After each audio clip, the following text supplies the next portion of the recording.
No. All right. Hey, it says live. Hang out there. Hey, everybody. I don't know if everyone's here yet. It says 0 viewers. Let me get you the link. Let me send this to you so you can open up the chat room. Oh. Which is always fun. Stand by for your Facebook. I'm recording, right? Yeah, okay, we're recording. All right, stopping. All right, now we're recording the show. I'm used to a multiple screen operation. I really need to convince my wife to let me buy like 3 monitors. Yeah. I know. I'm like, this little laptop. I got a little ThinkPad here that I just got, like, 6 months ago, and haven't used it, so I'm like, it's tiny.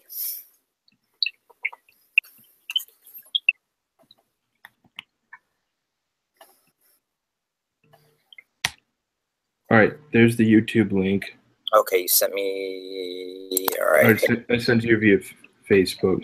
Facebook. All right, let me see if I can. All right, so when you open up that link, go ahead and pause the video, and then you'll be able to see the chat, and then you can go ahead and pop the chat out, and then move it to a different page. So when you open up that link, go ahead.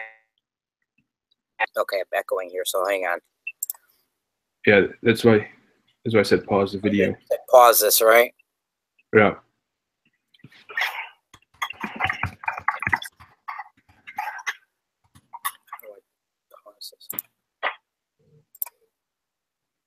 I like that. Jeff found that just in the chat room. He said, "Is this APG starting late?" All right, I'm clicking on this.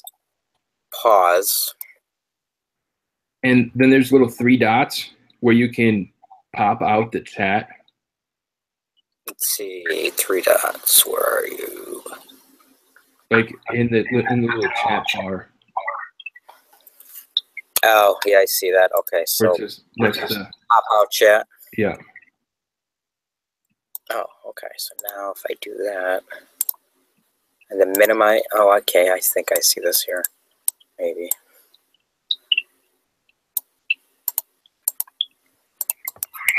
Okay, so now it says, okay, I see the chat here. But I can't type in it, or can I? Let's see, say something. You should Hello? Ah. There we go. Okay. So my audio and video sounds good? Yeah, no, it sounds good enough for me. Okay. All right, there you go. I got the hello. So the chat's delayed. Their video feed's delayed. I know you hear it on the APG. They'll be like, all right, let's wait about 20 seconds so the chat room can help us out. And then they vamp for 20 seconds. Well, it's the same thing. The chat's a little bit delayed as well. Gotcha. And I'm getting a little bit of feedback from you. Okay, hang on. Maybe I need to turn my... Hang on a second. Is that any better? Let me see. Test 1, 2, 3. Hello, hello, hello. 1, 2, 3. Hello, hello, hello. Yeah, no, that's good. Sounds good. Okay. Yeah, good. I was hearing myself twice. Yeah, I had to make sure that I had the volume kind of down so that it's not. Anyway, okay. So I got the chat. I got you. Now I just need to make sure everyone else keeps quiet around here. Yeah, like I got my son. He's playing the PlayStation over here. I'm like, yeah, just keep it on mute, okay? Yeah, I got 2 kids trying to go sleep next door. Yeah. Tuesday. Okay. Yeah, I'm getting a little bit of myself still in the background, but is there a way to do your headphones and internal standby mic? If you go to Google Hangouts, there should be a settings at the top. Settings. And then you can do a like you can choose your microphone, and then you can choose your input. Oh, I see. Okay, speaker maybe. Hang on. Voice.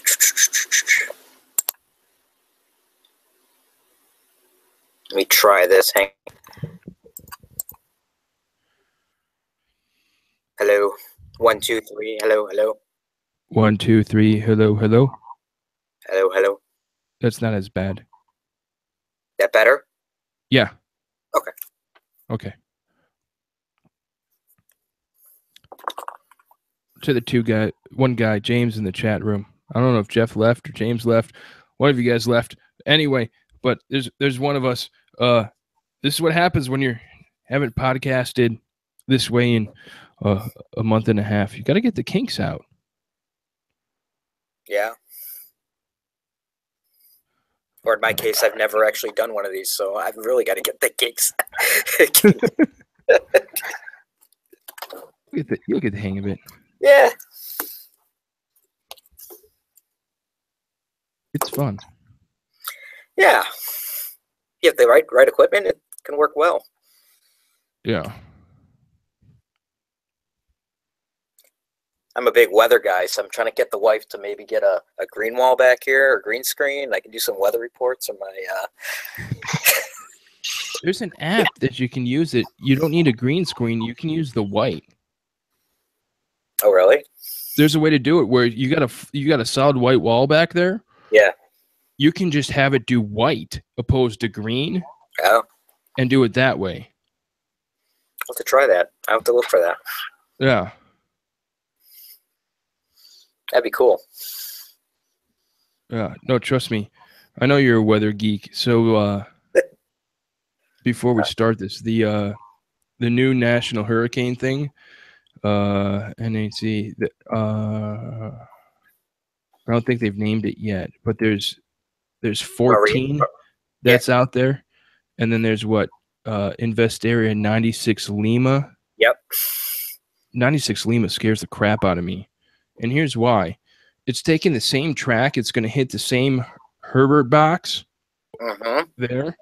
And the family and I are supposed to take a cruise, leaving on the 28th, going down to the Bahamas.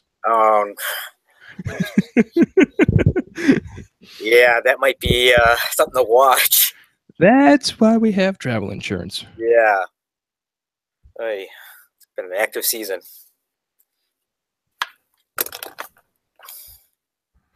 Are you ready to get started? Yeah, whenever you are. And I kind of wing my way through this, so. Yeah, me too. Oh, crap, I need the show notes open. Where's Word? Word.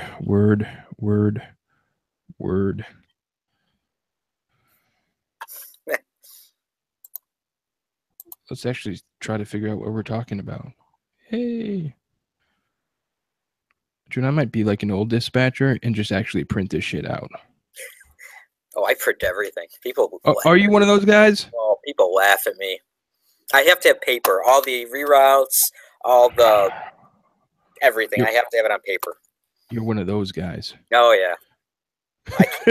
I cannot look at a screen. I'm like, okay, I have the advisory in my hand. This is what I'm using. You know, big advisories, I think I used to print out all the time. And all that. Yeah, I mean those I think I used to print out all the time, especially if it was, I mean, it's easier but now they added so many screen space. You just go, okay, that advisory, click it there. And most of the advisories are playbook routes, and you can just hear them. Or you can see them, and in our system they're stored. So you just, okay, this playbook. They used to have it that way. They used to be stored in we use Sabre, and they had them all kind of stored. And then now they're going back and modifying some of these playbook routes. So we have to go in there and modify the stored playbook route. And it takes forever with our system. It's just terrible. Terrible. Wait, you guys said you use Sabre? Sabre. There you go. My argument exactly. I used to have a great flight planning system. That was 8.5 years ago. Then we got bought by a company down here in the South. Changed everything. Yeah. Yeah. All right, let's get this show on the road. All right.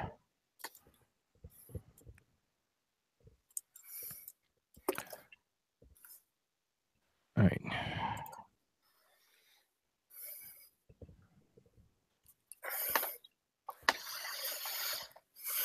Flying Life Podcast, episode 27, recorded on September 15th, 2017.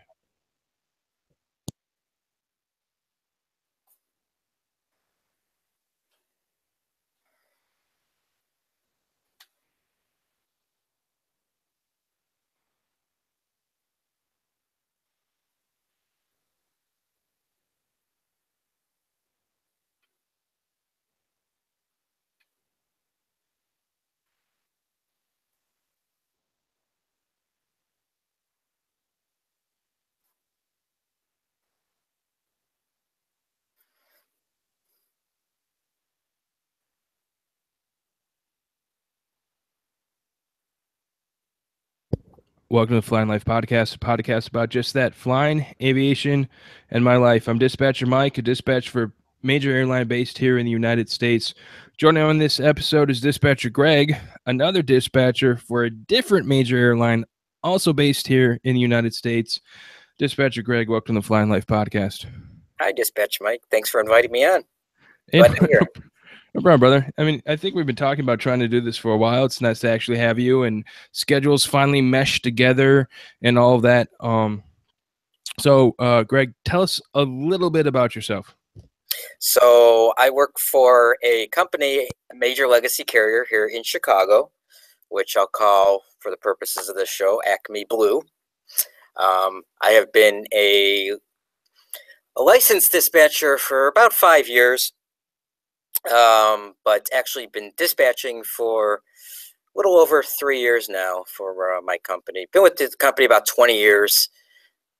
Started out in reservations and kind of been through all sorts of different facets of the company, between airport operations, customer service, load planning, a little bit of, crew scheduling I spent 10 years doing, and then said one day I woke up and said, I'm done with this. I can't deal with flight crews anymore.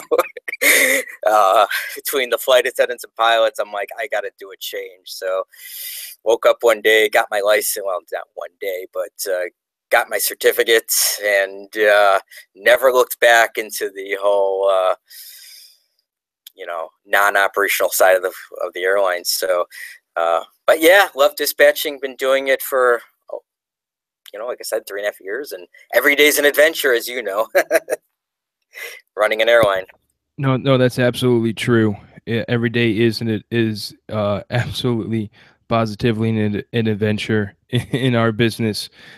It's crazy. I mean, it's the way the thing is. I would say it's the great thing about our job is it never changes. It's always every day's different. I mean, you can work 4 days in a row and never have the same shift 4 days in a row at all, except in September, October, when the weather's great. I mean, you have 4 boring days in a row and everything goes completely smooth. But other than that, I mean, between maintenance on airplanes, weird stuff with passengers, and maintenance and the weather, I mean, that's pretty much the ebb and flow of our operation and our occupation, basically. Yeah, I'm still waiting for those smooth days in September, and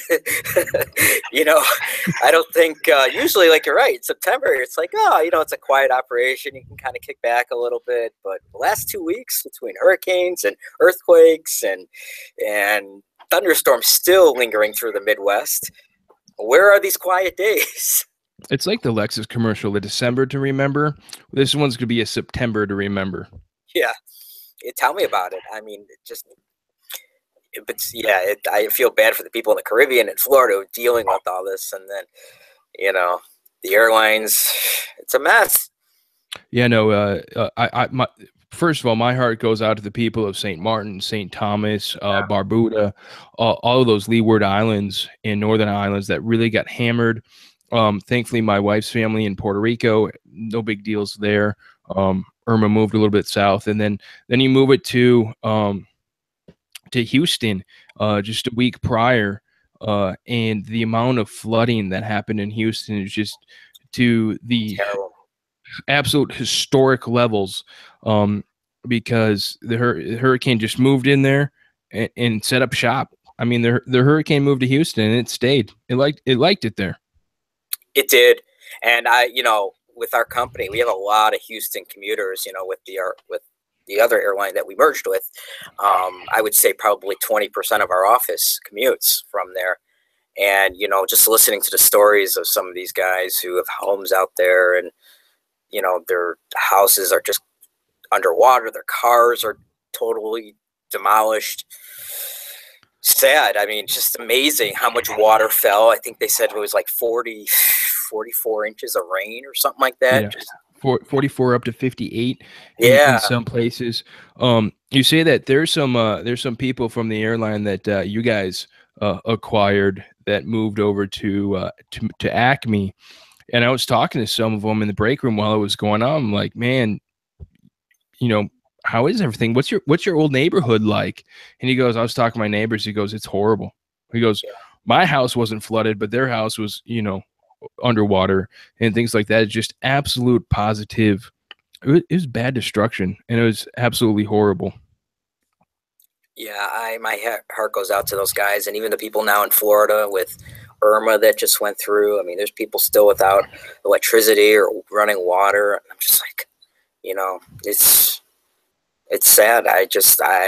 With hearing these stories, I think to myself, I'll deal with the brutal winters here in Chicago. Like, goodness, I'm like, oh, it's terrible.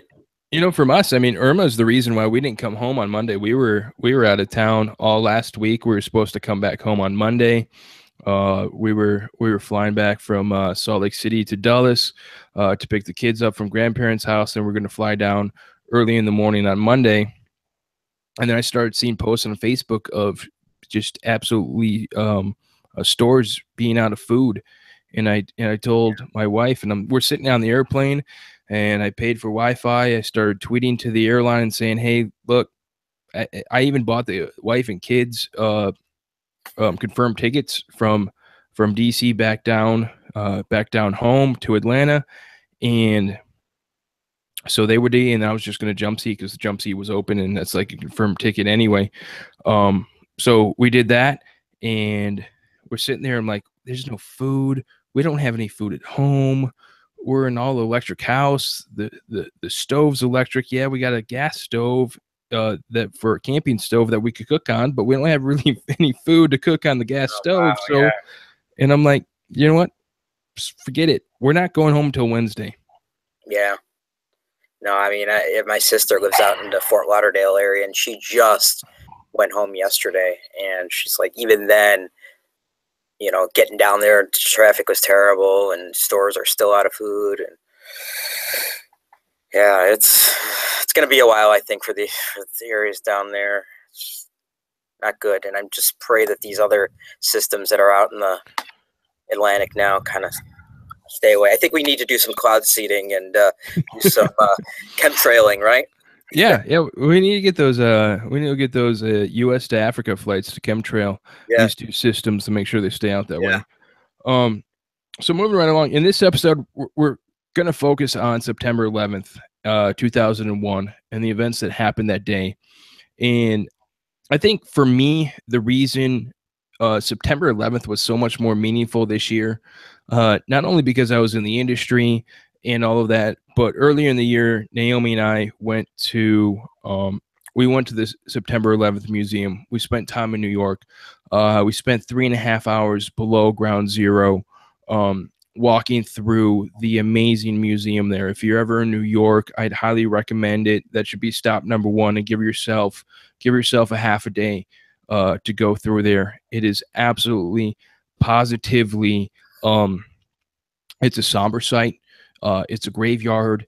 It's historic, spiritual, any other of those adjectives you want to throw on it. That museum is it. It's also very quiet. I think the only museum I've been into that's quieter is the Smithsonian Art Museum. But there are literally security guards walking around telling everyone to be quiet. It's kind of it is. When later in this show we have a recording from retired Lieutenant Colonel Jeff Felmuth about his September 11th. It's I'm going to say right now, it's long, but it's absolutely positively worth it. We're going to play it exactly as he sent it to me. It is gorgeous. It's beautiful. And I'm going to throw some pictures up from the museum up for those people listening on YouTube and those listening on the podcast. I'll post my pictures from the museum into the show notes and all that. But we're going to do that.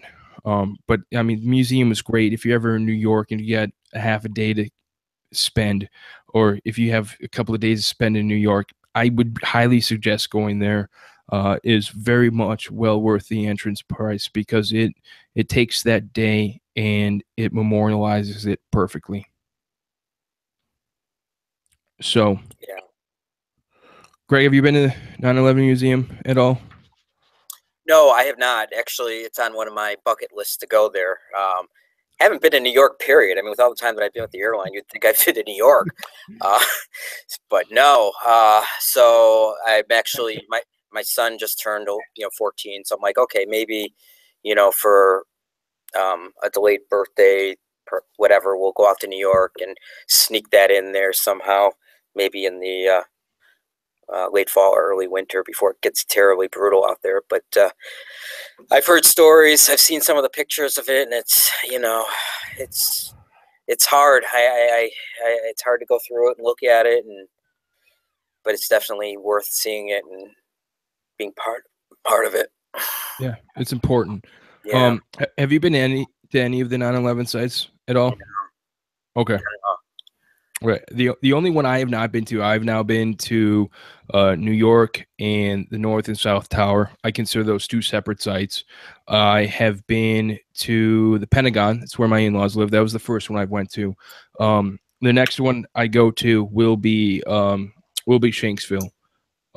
It's the last one, the only one I haven't been into. And the next time I fly myself in the little airplane up to DC, that will be a day trip from DC up to Shanksville. From down here, it's almost a 400-500 mile flight, which isn't doable right now. So not in a 100-knot airplane, it's not doable. I'm not doing a 5-hour cross country and then see something powerful like that and then fly home. Yeah. And then you need good weather from all the way down south mid Georgia all the way up to Pennsylvania. No, we're gonna wait till we get a bigger airplane. So in this episode, like I said, we're talking about September 11th. I'm going to give a brief recap of the events of September 11th, and then going to go through some personal stories. Personal stories that are recorded and personal stories that are my personal story and Greg's personal story that we're going to talk about pretty much live. The goal of this episode is not to glorify the day, but it's to help remember the day. We just want to put our stories out there and all that. I just remember 16 years ago as a country, we always said that we would never forget. We'd always remember and all of that. But now there are college students that don't remember the day, and a whole new generation like my kids who need to remember what happened in September 11th, 2001. For my parents, it was the day that Kennedy was assassinated. For me, it's September. That's my generation's "Where Were You?" Day, as I call it. And just as a warning, the podcast is going to get pretty deep for pretty much from here on. So, and it's going to get emotional. I guarantee you the only reason I'm going to be showing pictures during Lieutenant Colonel Jeff's feedback is because I'm going to be crying. And I don't want to show everyone that I'm going to be crying. So I'm going to be showing some pictures up there. So it's going to get emotional. So if you cry easily, you cry frequently, you haven't cried in a long time, but this is going to bring up some old hashed up memories. So if you could start doing that and you're driving, please pause the podcast. I don't want this to get anyone accident or anything like that because they're crying. It's definitely Another one of those bring the Kleenex episodes. All that. So let's go ahead and start with the timeline. You ready, Greg? Yeah. Alrighty. Let me scroll over here to this. And this is from the September 11th memorial.org. This is their timeline. This is the 9/11 Memorial Museum in New York. And on September 11th, it starts at 5:45 a.m., where a couple of hijackers pass through security in Portland, Maine. And from there, hijackers also go through security in Washington, Dulles. Basically, all 19 of the guys started at different spots to connect to 4 flights, or they were originating people onto 4 flights. So at 7:59 a.m., American Airlines Flight 11 takes off from Boston with 11 crew members and 76 passengers and 5 hijackers on board. It's filled with 76,400 pounds of fuel on its way to Los Angeles. At 8:15 a.m., United Airlines Flight 175 takes off from Boston as well, also going to L.A. 9 crew on board, 51 passengers, 5 hijackers, 76,000 pounds of fuel.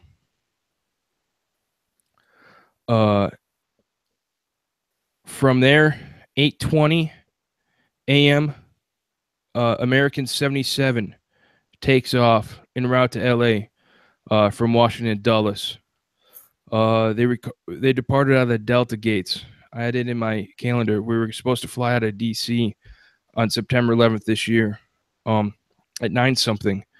I was going to take the boys and the family over to that gate to be there at 8:10, which was their departure time. So 8:20, American 77 takes off. At 8:24, Flight 11 transmits a message. Accidentally, they've already been hijacked at this time, and they said, "We have some planes. It's okay. Stay quiet, and you'll be okay." That we have some planes. This was on with, if I remember right, it's on with Boston Center. They said that, and they went back and listened to tapes, and one of the sharp guys at Boston Center heard the word planes opposed to plane and realized it was a bigger event. At 8:37 a.m., Boston Center alerts the military. 8:42 a.m., United Flight 93 from Newark takes off. Within minutes of the other hijacked flights, United 93 takes off after a delay due to routine traffic. 7 crew members, 33 passengers, and 4 hijackers were on board the San Francisco-bound flight, which was 48,700 pounds of fuel. Just a few minutes later, at 8:46 a.m., the North Tower is hit. Oh, no. Open this up here. 5 hijackers crash American Airlines Flight 11 into floors 93 through 99 of the One World Trade Center, the North Tower. 76 passengers and 11 crew members on board, along with hundreds inside the building, are killed instantly. The crash severs all 3 emergency stairwells and traps hundreds of people above the 91st floor.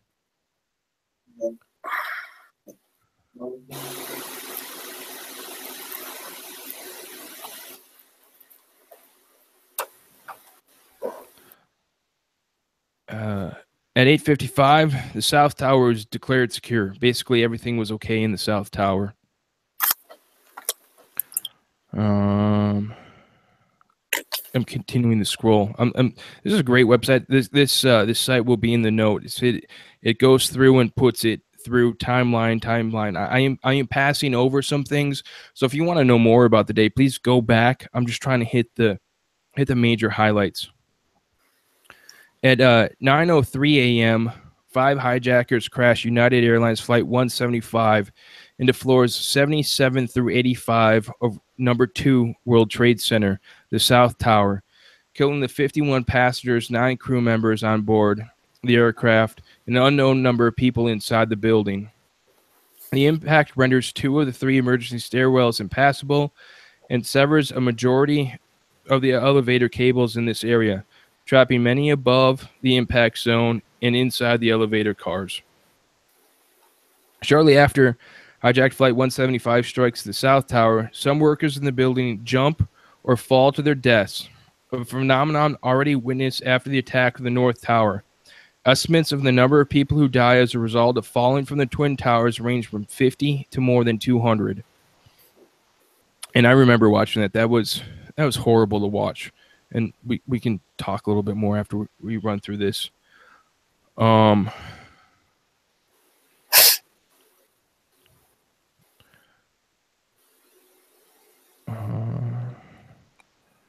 scrolling ahead now. 9:37 a.m.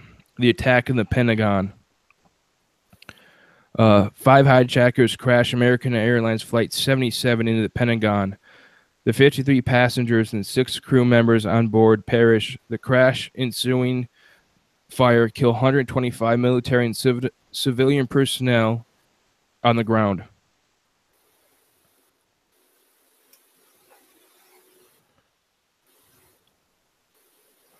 (9:59 a.m. September 11th, 2001).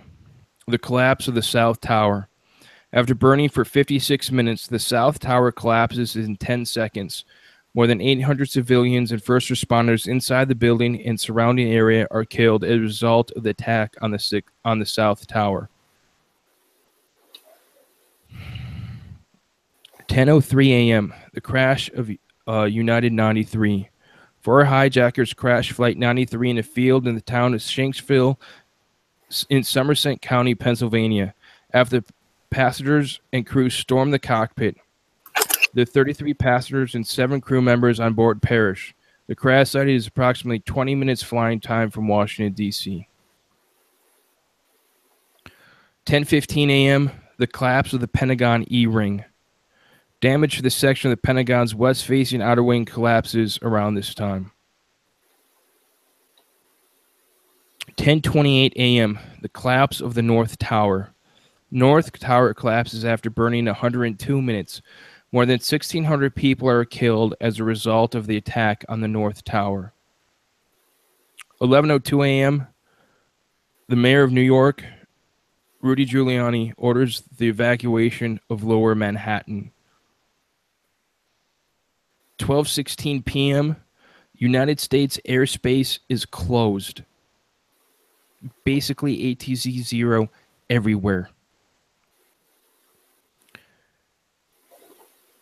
5:20 p.m. The collapse of number 7 World Trade Center. And that pretty much ends the major events of the day. It's rough. Just reading that is rough. Whew. Going to the museum was rough. It threw all that at your face. A lot of absolute emotion is wrapped up within that day. That's just a blanket top of that day, and it's pretty rough. So I'll go ahead and start with my story and where I was. September 11th, 2001. I was in Lewis University in Chicago. So I was in the Central Time Zone. So after the first plane hit, you're first in the 8 o'clock hour. It was the 7 o'clock hour. That morning I had an 8 o'clock class. Like I said, I was a freshman. I was a freshman, and as a good freshman who lived on campus, if I had an 8 o'clock class, I wasn't up very early for my 8 o'clock. Maybe it was a 9 o'clock class that day. But I don't get up. I think I got up 10 minutes before class, strolled my way across the parking lot in the class. It's a small school. So I was woken up early by my girlfriend at the time, and she was asking how big a 767 was. I was an aviation major. She wasn't. That's who she wanted to call. And I told her, it's huge. Why? And she said, One just crashed in the World Trade Center. I'm like, you're full of poop. And I hung up on her and I went back to sleep. She called me back and she's like, no, I'm not joking. Turn on the TV. I'm like, what channel? And she goes, it doesn't matter. Just turn on the TV. And turn on the TV, and she was right, it didn't matter. Almost every channel except Cartoon Network showed a picture of a burning World Trade Center. And as I was watching it the first time, I watched the second plane go into the South Tower. And I kind of knew that wasn't right. And that was a big deal. So as I staggered to get dressed, a little bit went on, and I walked across the parking lot to class because at that time classes weren't yet canceled. Get in the class, Dr. Ross, who was his name, dude, long-haired hippie dude, teaching English, great guy. Yet we had the TV on. We just sat down there, and I watched the first tower fail in that class. And as I was going, I remember exactly what I said, and it's not family podcast available. It wasn't good. And I just watched it. This whole big steel building in New York just fall into an absolute pile of rubble. And from there, I was just glued to the TV the rest of the day. Watched the second tower fell. Got words from, I just remember now, it's coming crystal clear, those memories back. The towers of the sound of, we're just getting reports of some smoke from the Pentagon. We don't want to say anything yet, but there's smoke billowing from the area around the Pentagon. The news crews didn't even want to say, holy shit, the Pentagon's now on fire. They didn't want to go there. They wanted to wait, which I'm very glad for the media. Until they confirmed it, they said, yeah, another plane just hit the Pentagon. And then it was a while later. I know it doesn't go through the timeline and how actual events happened, but through the timeline and everything, we learned about another major plane crash out there in Shanksville in Pennsylvania. And that was pretty much my day. I went to one class. Classes were canceled. Pretty much after that, I think after noon, they canceled classes, but we didn't go to. I didn't go to my second class that day before noon. Classes were pretty much canceled, and all that. So, and then it came around for track practice, and we had track practice that day in the afternoon. Can you ready? I'm like, all of us kids were like, why are we practicing, man? But why? And the coach goes, why not? We're here. Nothing else is going on. All the air traffic's down. Everything's fine. And he goes, by the way, see all those contrails up there, which is true. I mean, even in Chicago, it was a crystal clear, perfect day. It was a big high pressure system that took over the Midwest and the East. The day before had to been hell because I remember there was thunderstorms. Just looking at reports and pictures that there was a line of weather that went through the New York area. So I don't know then if it's like now when weather goes through New York and it was just chaos and operation centers. But that weather, it was just a clear, beautiful day. And we look up and there was a lot of contrails going from west to east. They're east-west running right over Chicago. He goes, I've been told that those are all the FEMA airplanes and airplanes ferrying FEMA employees from everywhere in the country, from the West Coast to the East Coast to help out. And that still sticks with me. I mean, just how quickly and how the government had to move resources into position there. So from there on, Catholic University, ended up going to Mass that night. That afternoon, that night, and that night there was a lot of beer consumed in the dorms, a lot, a little bit more than most nights, and there was a lot of us that were ready to go run to the recruiter's office and sign on the dotted line. Most of us didn't and stayed in school, but that's my September 11th story. That's how I remember it.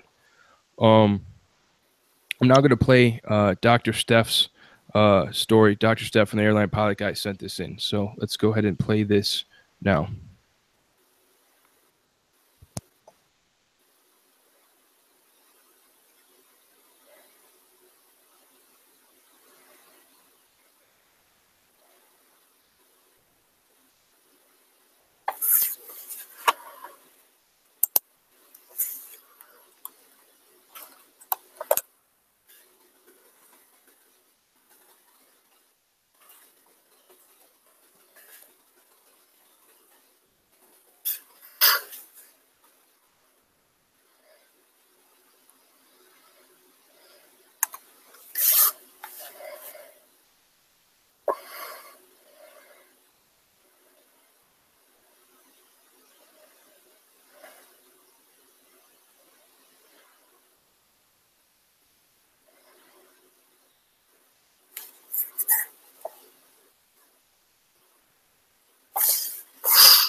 Because such a tragic, horrific event occurred. It causes something in our brain to record the mundane events that were happening in our lives, along with the tragic event that's happening in the world around us.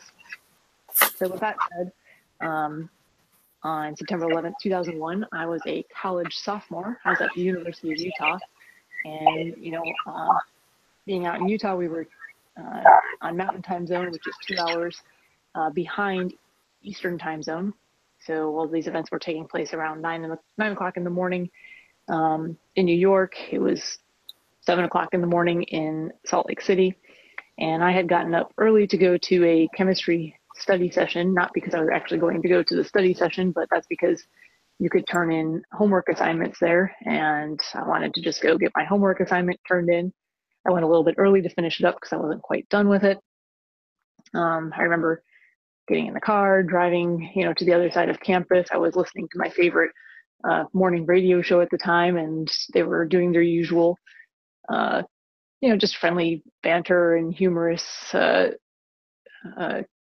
stories and recounting of the news and that type of thing. And I went in. I don't recall being in the classroom for very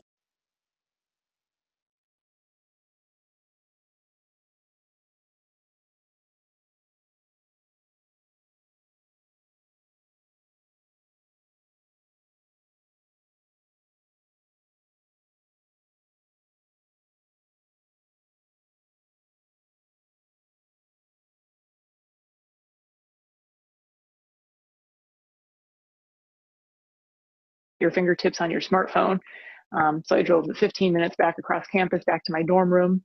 I had some idea that something bad was happening in New York, and turned on the TV basically right in time to see the second plane hitting the second tower. So that was pretty impactful. Another thing that stands out, I think we all remember that it was, in contrast to the horrible things that were happening in New York, the weather there was just kind of a perfect day, sunny blue skies. But when I think back to that day, I cannot for the life of me remember what the weather was like where I was. Sometimes I think it was overcast. Sometimes I think it was raining. Sometimes I think it was sunny. I just truly cannot remember. And I find that a little bit odd because I recorded so many other details of, remembering what I was doing exactly, about going down to the study session, about doing the homework, about getting back in the car, all that type of stuff. The radio show I was listening to. I remember waking up my roommate and saying, "Oh my gosh, you have to come watch this." And I don't know if she, if it was such a shock to her, she just didn't process it or realize the magnitude of what was going on. But she said, "Oh, wow. Well, I have to go to class now." And I said, I don't think anyone's really going to be paying too much attention to what's going on in academic endeavors in school today or in the university. I think people are going to be pausing and trying to figure out what this means for, all of us in the world going forward. And later on in the day, I think when she had a chance to really process and understand what was going on, it set in much more deeply for her too. So there you go. Not a very exciting story at all. Certainly nothing like what other people experienced that day, but One other quick thing that I recall, I was in a, classes did resume the next day, or 2 days later or whenever it was. And I was in a class, and one kid came in late. He was kind of disheveled and looked emotional. And he ended up relaying that his aunt was one of the passengers on the flight that crashed in Pennsylvania. And it, until that point, everything was kind of happening far away. You realize the magnitude of it, but to see it on that personal level, and then over the years hearing stories of people I've come to know along the way afterwards. I spent a lot of time in New Jersey after I graduated from undergrad, because I went to medical school there, and the story of the guy who friends of relatives of mine was supposed to be at work that day and in the World Trade Center, but it was a nice day outside and relatively warm, and he wanted to get one last surfing session in for the year. And so he decided to go surfing instead of going to work, and called in sick, and has had just, alternating and really conflicting feelings of, gosh, I'm so lucky, but feeling so guilty at the same time that, the place where he worked, so many people did not survive that day. And it was only because he decided not to go to work to do something that was, perhaps a little bit self-indulgent on that day, that he perhaps survived those events. So, yeah, it's when you hear stories like that, when you talk to people like that, it takes on such a different, deeper, personal meaning. But certainly our world has not been the same because of those events on that day ever since. And it's certainly something I will never forget. And we collectively, as a nation, as Americans, but as a world community, will never forget either. So there you have it. Looking forward to hearing other people's stories. Like I said, I'm fascinated by them, and looking forward to talking to you all soon as well. Take care. Bye. Absolutely. Thank you very much, Dr. Steph, for sending that in. I pretty much agree with her. And, Lieutenant Colonel Jeff's going to say in his podcast, kind of adding on thoughts after deaths. I remember he's going to say in his at Mass that later that week, where was God in all this? There was 56,000 people that worked in those twin towers. Only 2,600 or 2,700 passed away that day. That's where God was. I think that one guy went surfing, and that's how we got killed. So, Greg, do you want to tackle your story, or do you want to listen to Lieutenant Colonel Jeff? I can tell mine now if that works for you. Works for me, man. These next two stories are they're at the end for a reason.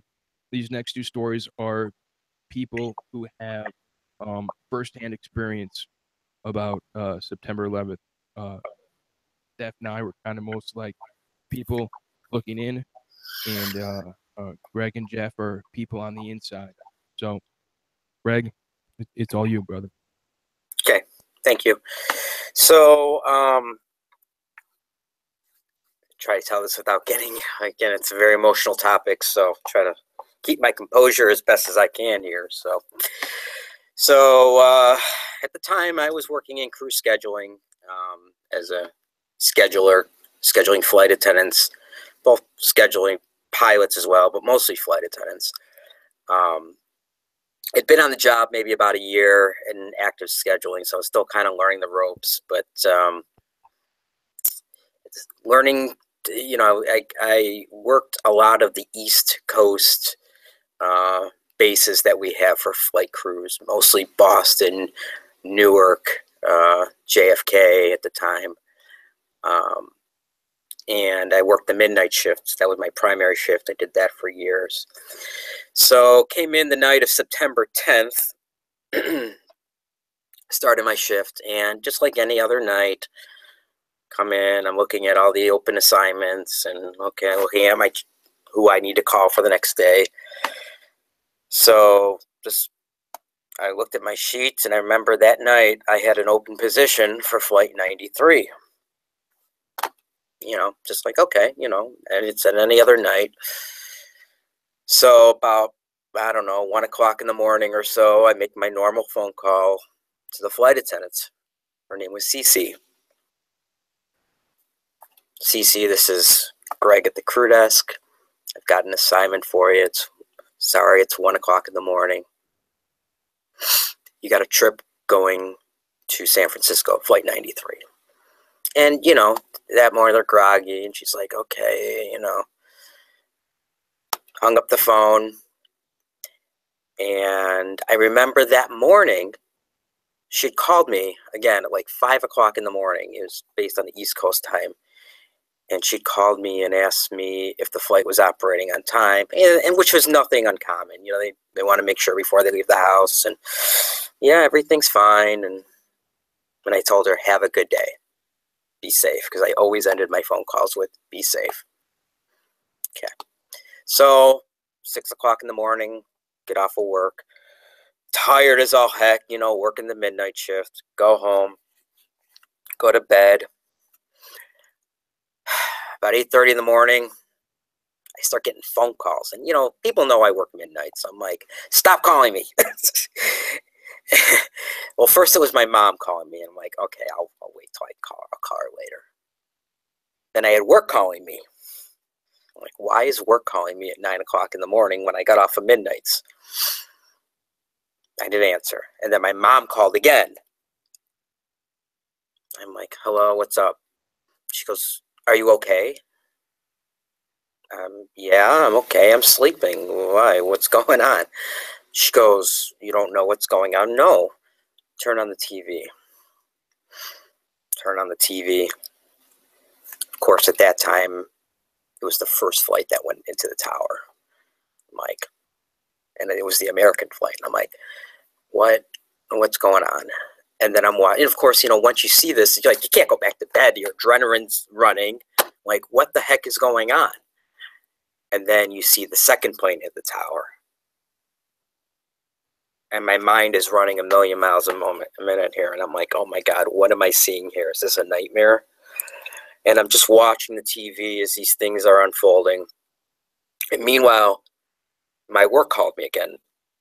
They're like, do you want to come in? We've got a crisis going on here. And I'm like, I'm in no mental shape right now to come in. I was supposed to come in that night for the midnight shift. I'm like, let me just gather my thoughts and figure out what's going on here. So I hung up with them. And, you know, I, just like everybody else in America that day, we're just sitting there and watching the TV, like, you know, just what is going on here. And then, you know, as the day progressed, I see Flight 93 going to Shanksville. And it just hit me, and I'm like, what? And I remember Flight 93, I talked to that flight attendant that was on board that aircraft. See, and it just like, it like hit me like a brick, like talking to Cece. And I remember I talked to her twice. You gotta be kidding me. This can't be real. So I was just shocked all day. I go into work that night. And I've never seen, I mean, I always say security is a joke in our building. At the time, we were out in the suburbs in Chicago, and security was always kind of something else. But that night, there was the FBI in front of our building. They were like, just to get into the parking lot, they had to search your car. They had to hand frisk everybody as they were walking into the building. So that's how my night started. I walk in, and we have a crisis center in there, and the crisis center is just loaded with people from the FBI. Of course, every single board member is in there. And I remember one of the weirdest things is there was this awkward silence within our building. I mean, it was busy because the phones were constantly ringing with flight attendants and pilots asking what's going on, where are we going? And we had no information for them. It was just kind of like, we don't know. We're shut down. The airspace is shut down until further notice. I can't give you an answer. And I just remember sitting there staring and crying. Flight attendants were calling me and crying. I mean, again, I was working the New York crew desk, and they're calling me, and they're saying, you know, what do we do? How can we help? And I couldn't even answer them. I had at one point put myself on like pause and just walk away. I couldn't deal with it mentally, with all the events that happened that day, talking to CC, seeing it on TV. I was just mentally toast. I went to my manager. I'm like, I can't be here right now. I seriously cannot be here. So I remember that night I went home, and they told me, call EAP or go to, they have all these resources for the Red Cross, because I did not know what to do at that point. So I took a day or two off, went back to work, and I was crying with the flight attendants. When I finally got back to work, they were calling me up, listening to their stories, shared my stories with them, cried with them. And at some point, when the airline did start getting back together and start running again, it was very weird, because I had to transition from crying mode to, okay, we got to get the airline going again. You got to operate this flight.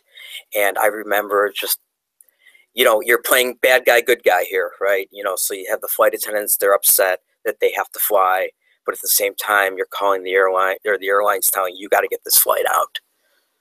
So I was called every name in the book by some of these flight attendants, that I'm heartless, that I'm careless, and I'm like, look, I'm just doing my job here. I understand to an extent of what you're going through. I have my own personal story of what happened here. I lost flight attendants that I knew, that I've talked to. I understand, but we still got to get these flights out. And this happened for several, I want to say almost for 2 weeks, and until the airline got somewhat back to normal. Just the constant people not wanting to fly on both sides, flight attendants and pilots. And to this day, obviously I'm in a different role now as a dispatcher, but I still think back to 9/11 and think about like how much has changed, and how those terrible events that you just cannot forget what happened. And every 9/11 that comes around, I almost have a sense of guilt, and I know I can't, because I was just doing my job, right? But just in my mind, I put that flight attendant on that flight, and it's just I have this sense like, I know I can't do anything about it, but it's like a grieving over it. And so I just every day just continue to, or every year, think about 9/11, and you can't forget it. We just got to keep telling stories like this, and how much our lives have changed since then, and how the industry has changed. And that's my story. And I'm sorry, I'm kind of like scatterbrained over it, because I didn't know how to like really itemize it, but that's really how I'm thinking. I'm grieve over it. No, and you should be. I mean, you aren't grieving. I mean, you did your job. You had no clue. What happened. And anything like that. And then I just remember. Trust me, I know what you're position. Waking up and having people just wake you up. Like, I'm it's one of those things that it's rough. And all of that. Yeah, and also one of the things that annoyed me is that people that I worked with, who were not necessarily, everyone was in a bad situation, but being that I had talked to that flight attendant, being that I assigned them to it, they couldn't understand why I was such an emotional wreck over it. And even, I want to say leadership was understood to an extent,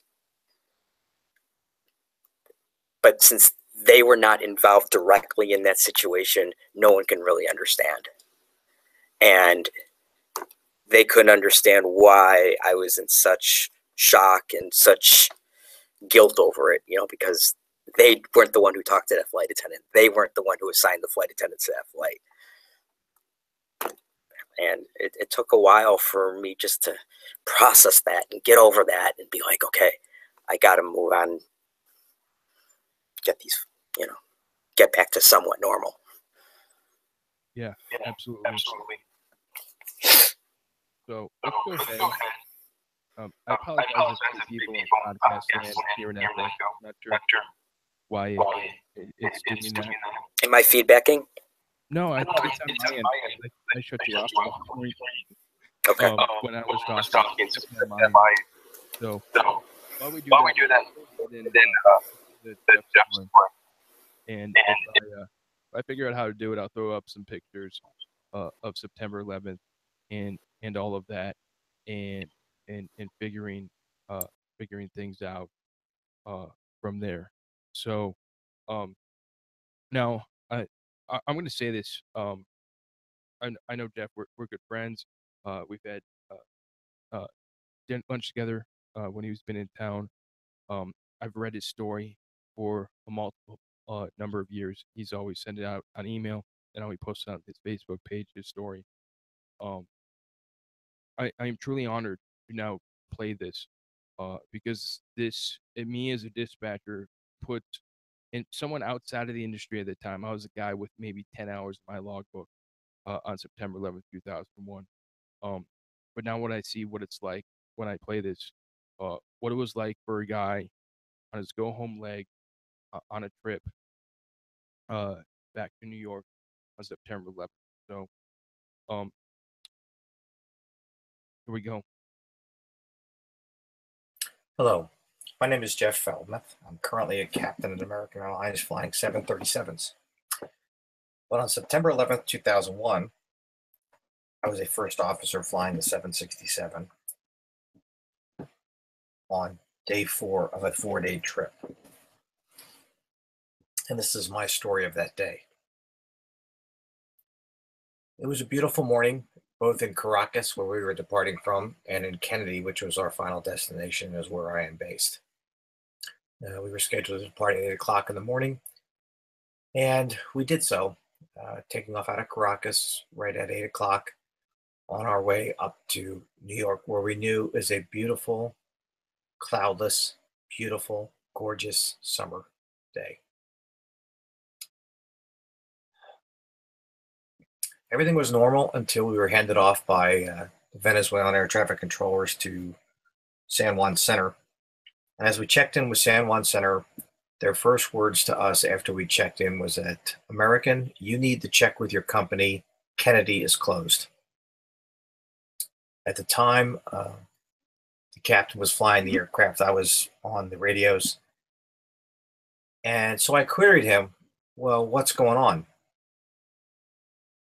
His response sent chills up and down our spines because, being a retired military officer and pilot, as was the captain, these words are words you never want to hear. I can't tell you over an open frequency. The alarm bells going off in both of our heads were screaming at us saying something is drastically wrong. So over an open frequency, it must be really bad.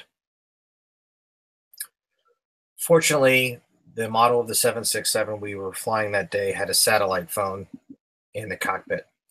So we made a phone call to Dallas, got our dispatcher on the line, and asked, 1, what was going on, and 2, what were we supposed to do?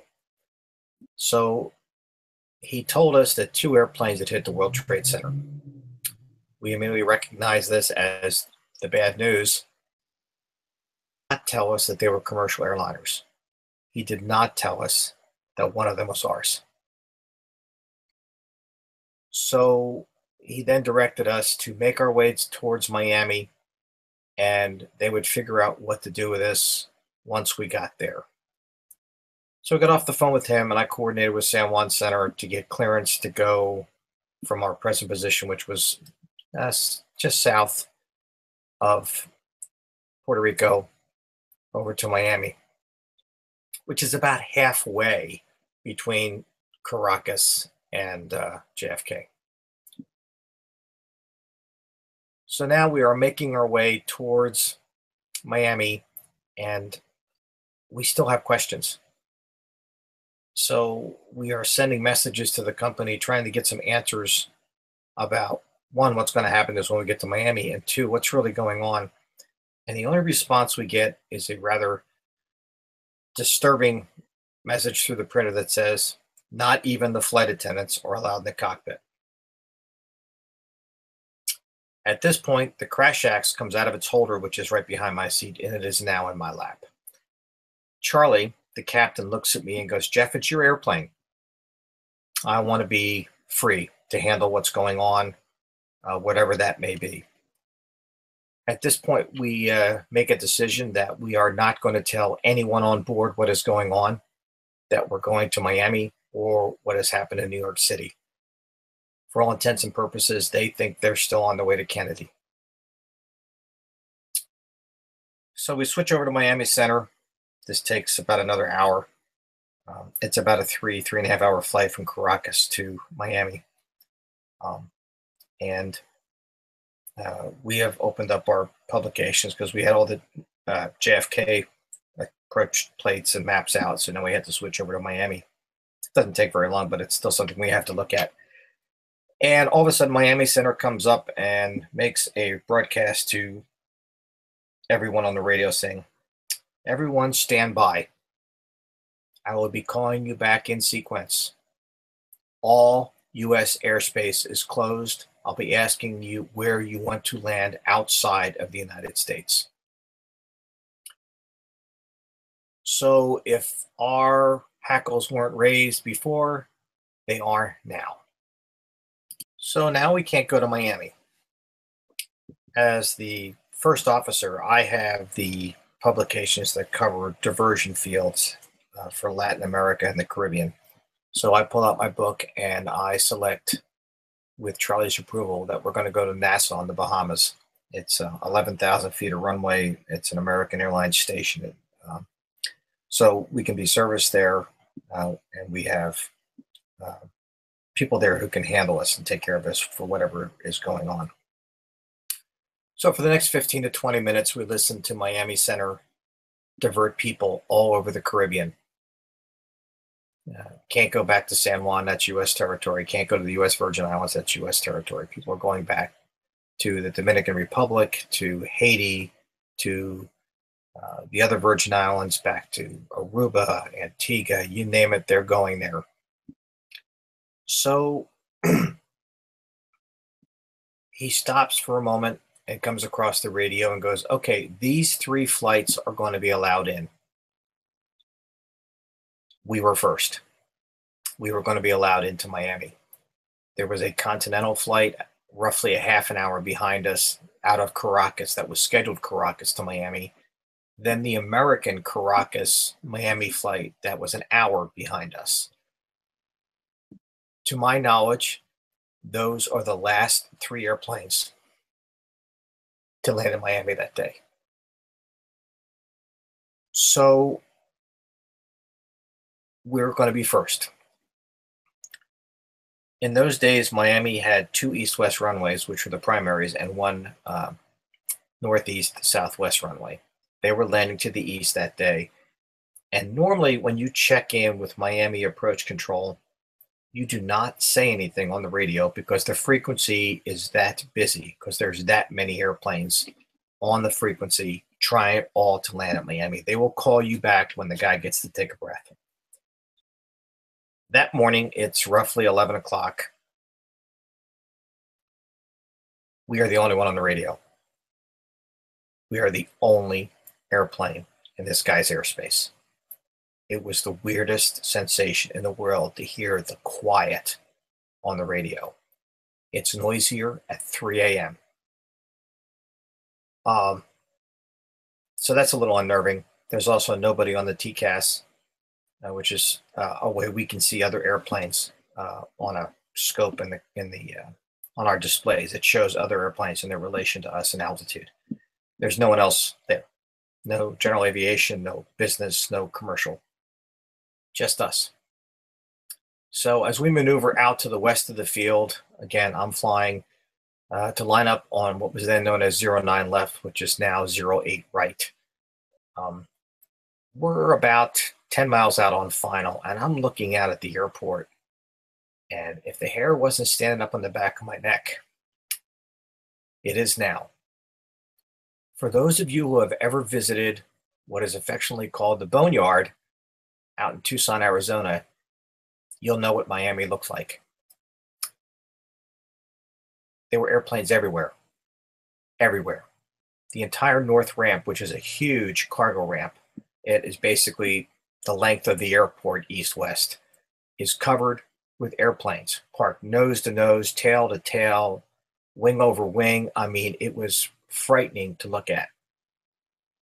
A lot of the taxiways had airplanes parked on them. There's a huge hold pad just to the west of the main terminal that was covered with airplanes.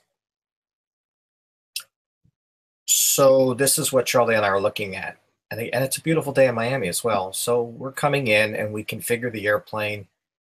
And about 1,500 feet above the ground, I call for the final flap setting, which is flaps 30.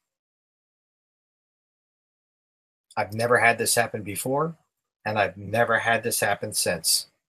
We get a condition which is known as split flaps, where one side of the aircraft has flaps 30, the other side of the aircraft has flaps 25.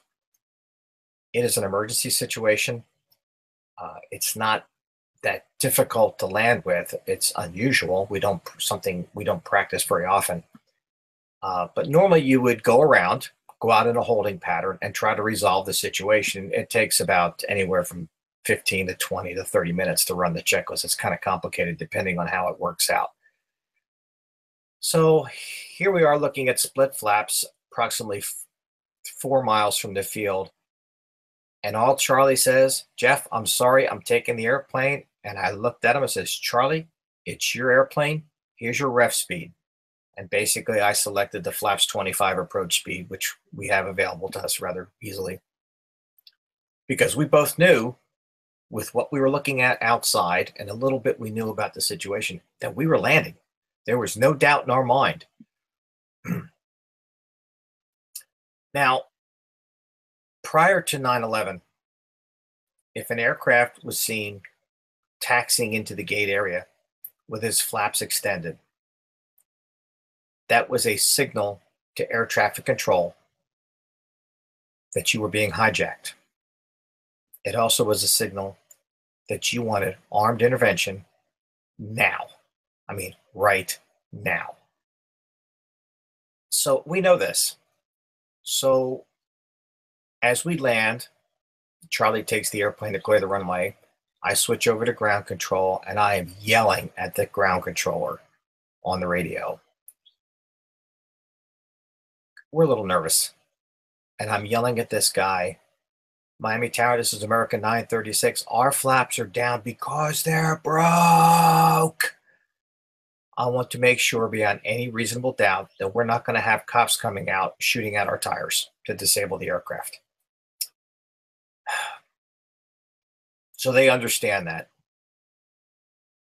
As we taxi in, Charlie makes his first announcement to the passengers about what's going on. His PA goes something like this: "Ladies and gentlemen, from looking outside or by looking at your watches, you may realize that this is not New York." And that's how we started. He then proceeds to tell them the little bit that we know about the 2 aircraft hitting the World Trade Center. Remember, at this point, we do not know the towers have fallen. We do not know the commercial airliners. We do not know about the Pentagon or Western Pennsylvania, Shanksville. He does ask the people to remain seated once we get to the gate for the agents to come on board to explain what is going to happen, how they're going to get to their destination. So we taxi in, and miraculously, we actually get a gate right away. I don't know how they did that because there was, like I said before, there was airplanes everywhere. And as we get to the gate, we park, shut down, we go through our checklist. The agent comes on board and she gets on the PA, and now we all know that the towers are down. We all know they're commercial airliners. We know that some of them are ours. We find out about the Pentagon. We still do not know about Western Pennsylvania, Shanksville. So there, you could hear a pin drop on the airplane. You know, there's like almost 200 people on this airplane, including the crew. And there is dead silence. Everybody gets off the airplane. The crew is still on board. The captain and I and the flight attendants. And we're sitting there because we are not supposed to be there. So I'm sitting in the cockpit and I turn on my cell phone. There's a voicemail. There's a voicemail from my wife, who's in absolute tears.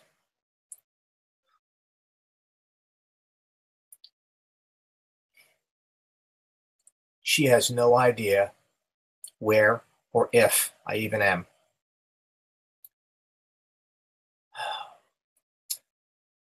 I'm frantically trying to call her at this point. But because of the phone system of the hotel, not the hotel, the restaurant where she worked at the time, I can't get through and I can't break in on the line. So as I said earlier, I'm supposed to land about noon in New York, which puts me home before my children get home from school. My children are in first, third, and 11th grade at this point. So fortunately, I have the phone number to the elementary school. I get the secretary on the phone and I go, "Ms. Fish, what do the children know?" And she goes, "Well, we have not told them anything." And I go, "Well, I'm a pilot for American Airlines." And that's where she lost it. Once she gets a little composed, I explain to her that my children need to be aware of where I am. They expected to find me at home when they got home from school. So she agrees to do that for me. Now I request that she call the high school because I do not have their number, because I know that my oldest daughter is very aware of the events of the day. In fact, she's in an English class watching on live TV my airplane fly into the World Trade Center.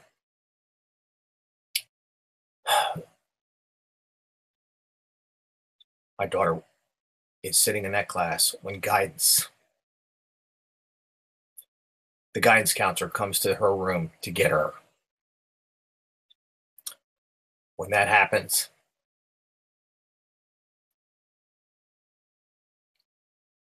my daughter knew I was dead. I think my family had it harder than I did. At least I knew I was. I knew where I was. I knew I was safe for now, but I couldn't get a hold of them. Like I said, they did not know where or if I even was. So that was kind of a tough part of the day. So after about an hour sitting there in the airplane, we find out that we're going to a hotel. And for Charlie and I, it ends up being our normal layover hotel, which is down on Miami Beach.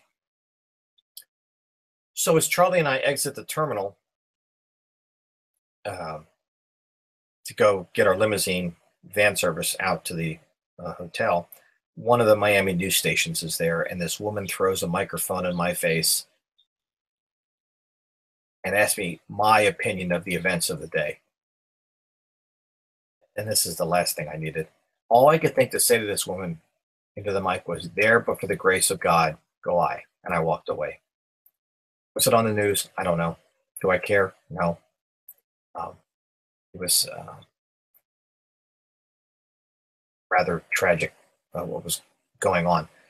So we end up at the hotel, and this is a hotel that is almost exclusively airline crews. In fact, it's almost exclusively American Airlines and United Airlines, the two companies involved in the events that day. There's hundreds of us there. And it was probably the best place to be. I remember sitting out by the pool, trying to calm down, and I have a woman sitting on each knee.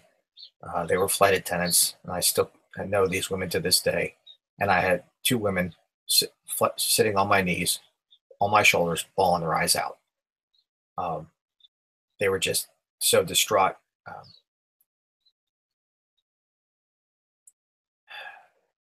Normally, at this hotel, there's a cooler out by the pool, and it's an honor system. You put $1 in, you can take a beer. The cooler was not there. Instead, there was this 50-gallon trash can full of beer and sodas and stuff. And guys were just walking downstairs, throwing a 20 in the box, saying, "Everybody wants a beer, it's on me." There was that kind of camaraderie going on. People walking around the lobby. Anybody got a charger for this kind of cell phone? Somewhere in here, I finally do get a hold of my wife, and yeah, let's just say that was an interesting discussion. It's hard enough even just thinking about it. So we spend the next 5 days in Miami. I'm sitting there at the pool watching the F-15s fly up and down the coastline. Jealous as all get out because I had been retired for less than 2 years flying that exact same airplane. And part of me is still really angry about the whole day, not just because we were attacked, but because I spent 22 years on active duty being paid to be shot at to protect this country, but I could shoot back. And now they were trying to kill me and I couldn't do anything about it. That really, really made me angry. It still does. So we get home Saturday night to New York. I'm still not home yet. I've been gone for 9 straight days, 4 days of the trip, and then another 5 days in Miami. And because of the events, the FAA has waived a lot of the crew rest requirements, trying to get the airlines back on their feet.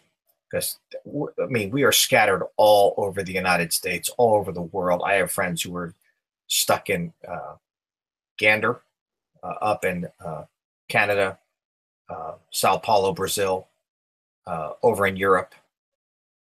So trying to just find pilots who were able to fly, who were local enough to fly, was getting to be a real issue, because there was metal and crews all over the world where they weren't supposed to be. So our next trip was the same one we had just flown. It was show up in the morning, first thing in the morning, and fly out to Bermuda, stay the day in Bermuda, come back to New York the next day, and then on the second, third, and fourth days, we'd be flying through the Caribbean. So we're trying to get released for 1 day at home. And what we offer the schedule is, listen, we will start our trip on Monday when it comes back from Bermuda. We're just asking for 1 day at home. And the schedulers are arguing with the captain. He says they're telling us we have to be there the next morning. We have to be there. And Charlie finally tells the guy, listen, I'm hanging up now. Am I coming to work on Monday, or am I coming up to work a week from now? You tell me, because I'm not going to be here tomorrow morning. We're not coming. And so they finally give in. So we decided to show up Monday morning for the remainder of the 3 days of our trip. And I finally get to go home. I get home, it's probably close to midnight on Saturday night. And finally get to be with my family. Needless to say, it was a quick turn, because I did have to go back to work on Monday. So Sunday was spent very close to those I love. Interesting, I normally leave for work 3 hours before I have to be there. But on that first trip on Monday morning, I decided to make it 4 hours. It was an hour, not enough. It took me 4 hours. I got to the aircraft at departure time. I was the only pilot there. Charlie was an hour behind me. I had like 3 flight attendants. I think I needed 5 or 6. They were just so happy to see crews make it that it wasn't a problem. The hardest part of that drive-in wasn't the traffic jam. The hardest part was driving across the Verrazano Bridge. The Verrazano Bridge is the bridge between Staten Island and the southern end of New York City by Coney Island. It's at the entrance to the bay, to the harbor. And if you look off to the right, there is the southern tip of Manhattan, where the World Trade Center had been. You could see the smoke from miles away. But from the bridge, especially once you approach the apex of the bridge, the top of the bridge, you could see the hole. You could see the fire still burning. In fact, that hole smoked for months and months and months. That was the hard part. I almost stopped the car. It was just almost overwhelming to see that lack of skyline. To this day, when I drive over that bridge, I look over there at where the towers had stood. And yes, the Freedom Tower is there now. But for years, it wasn't. And it still hurts, even though the Freedom Tower is there. It's really cool doing it at night because the Freedom Tower, of course, it's the tallest building in the city. It's the tallest building on the East Coast. And it's all lit up. And, it's just like, that to me is a shining testament in honor of all those who suffered and died that day. So I publish this letter every year. This is the first time I've recorded it. And it's taken a few attempts to get this far. As you can tell, I get kind of choked up. So I initially started just sending this out as an email a year after 9/11, just to my family and friends. Some of them asked me if they could share it with people they knew, and I said, sure. It's not something that I'm trying to bring attention to myself. It's something that I put out there so people don't forget. I can tell you now that this letter has made it probably all the way around the world. I know it's gone as far west as Australia and as far east as Europe. And I'm sure there's some people in South America who've read the letter that I've posted, and it's been shared by friends, family, people I don't even know. In fact, one year I even got it back. It came back to me from somebody who shared it with me, didn't realizing it was actually my letter, which I thought was kind of amusing. And the same holds true for this recording. People have asked me to do this so it could be published. And part of me almost didn't want to do it, but part of me says it needs to be shared. I know it's been read on other podcasts. The letter has. I know that a certain very famous radio talk show host in the United States has a copy of the letter. But as I said, this is so people do not forget. Because of my sharing my letter over the years, I know other people who have shared their stories in a similar way. I just received one from a woman who saw my story for the first time and replied to me and shared her story. Her husband was in the service. She was visiting family. Her husband was actually not on duty at the time. He was a reservist. He wasn't. He was on active duty, but he was home with the children. He was watching the children while she was in Oklahoma, and they lived in the Washington, D.C. area. And her story of him being called in, because he was actually a pilot for the VIP unit at Andrews Air Force Base, and how he had to get the vice president out of town. She's in Oklahoma. She can't get home. Her story of getting home to get her children and the neighbors who took care of the kids because dad was gone and she was away. So there's thousands of stories out there. Our church had a service for our teen group, and my wife and I attended with my oldest daughter. And it was very interesting because in his homily, Father McDermott got up and said, "Some of you may be wondering where God was in all of this." And he proceeds to tell the stories of all the people who weren't in the tower that morning. The woman who missed her train, the gentleman who forgot he'd had a dental appointment, so he went there instead of work, someone else who missed the train, someone else who stopped for donuts.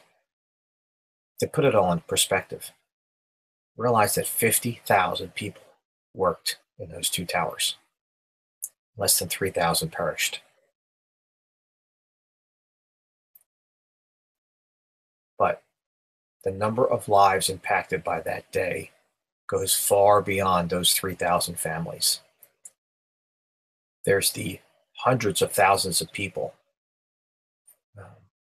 who were either stuck on Manhattan Island that day, stuck in traffic in other places, stranded all over the world because the United States airspace basically shut down. People like myself, by the woman I just mentioned, trying to get home to her kids. My brother's a doctor in central New Jersey, how he had to evacuate his hospital of anybody who did not require to be in the hospital because they were expecting mass casualties.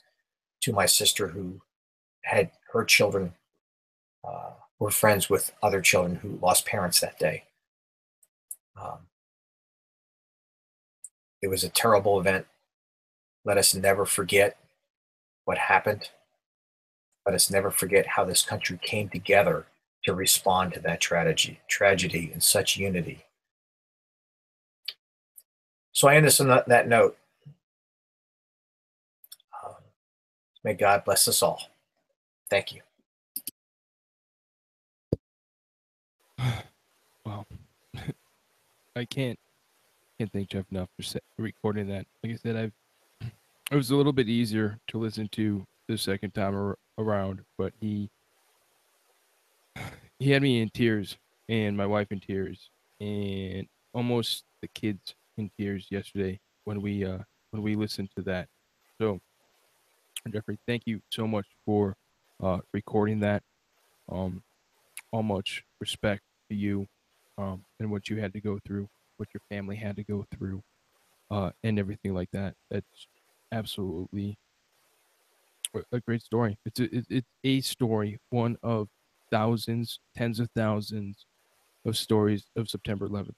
Like we touched on the people that got stuck in Gander, stuck in Halifax, all those transpacks that diverted to Canada and stayed there for days.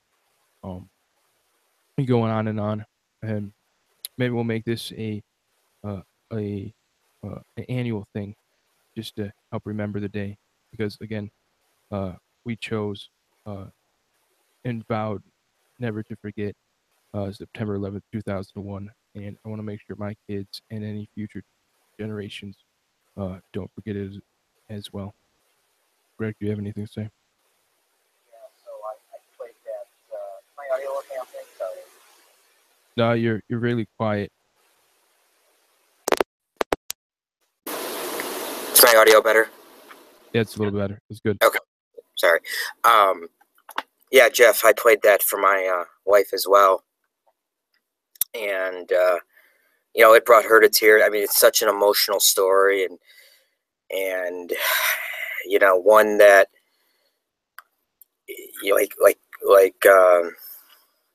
you said, it's one of million stories, and it's a great story. We need to remember this every year, and yeah, that's all I can really say. It's powerful, and thank you for sharing that. It was great. Yeah, it is pretty powerful.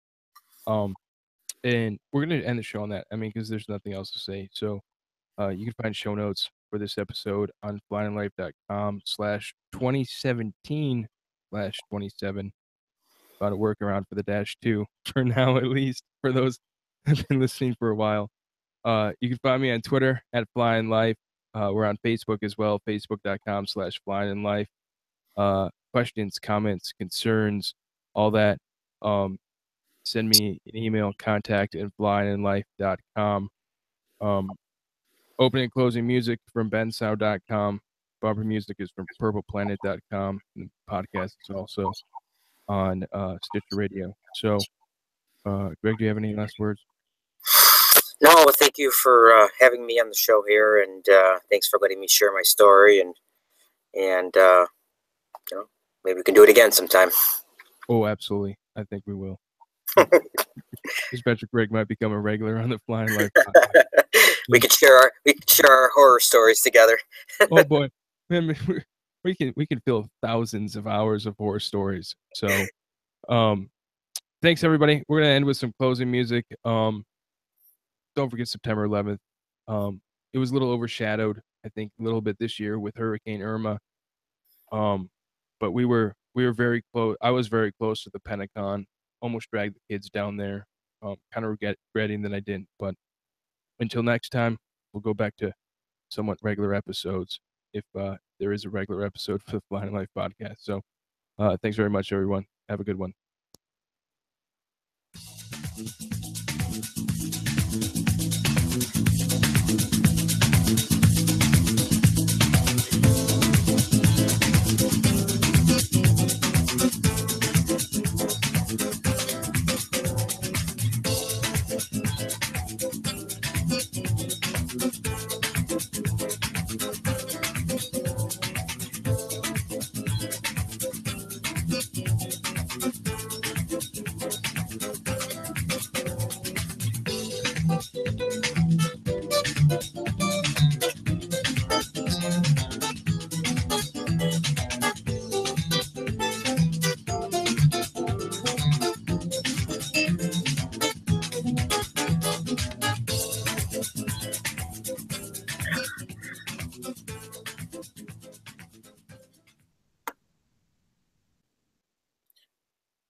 And that's a wrap. See, you got me drinking a beer now after that. Did you go get a beer? After I said I can't drink it, I'm like, oh, this is driving me to drink right now. I gotta drink something. Wow.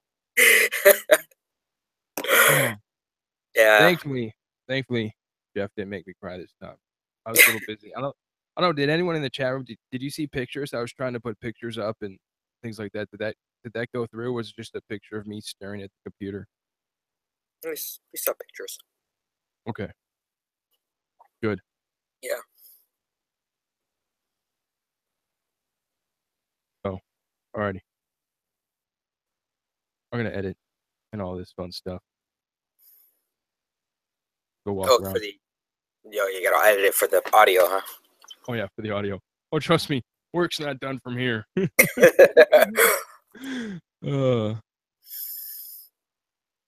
Waiting for the chat room to catch up.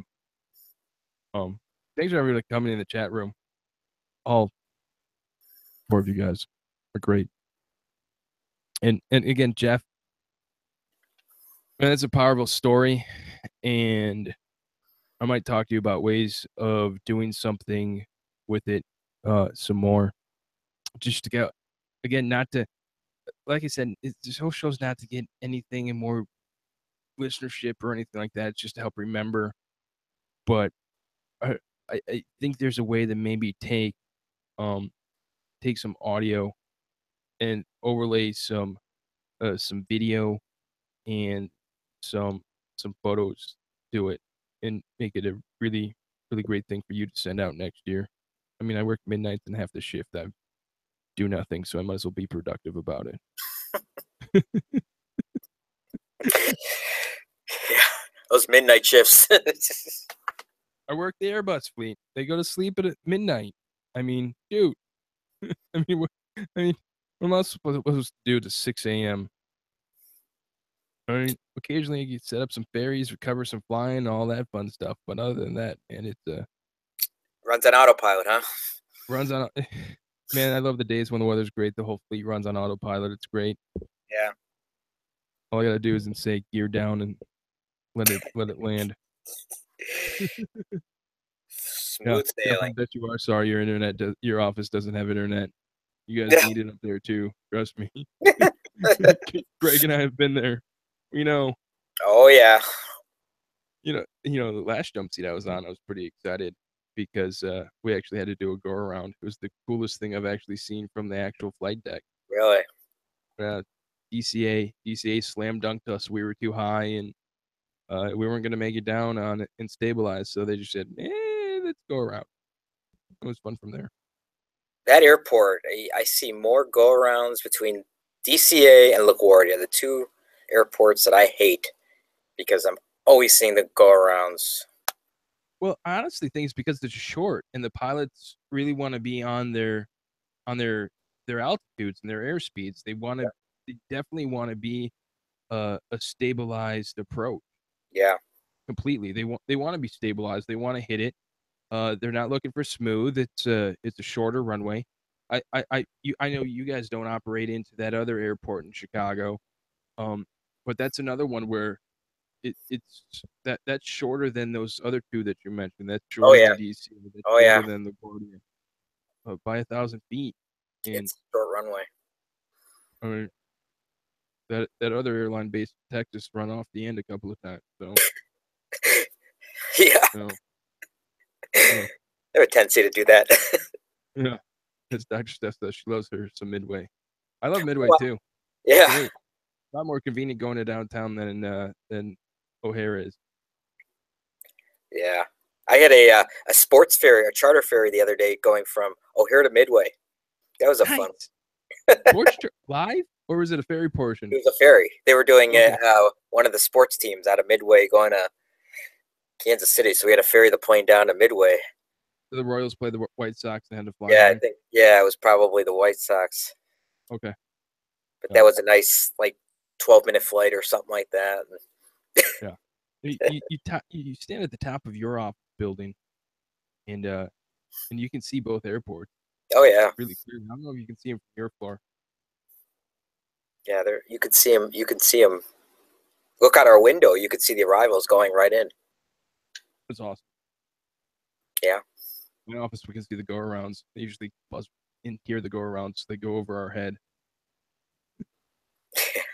Where we're located. So. Yeah. Alrighty. I'm gonna hit it. All right. Yeah. We'll do it again. Thanks, sir. Send you an email. All right. Bye, everyone. Thank you. All right. Bye, everyone. Thanks, everyone.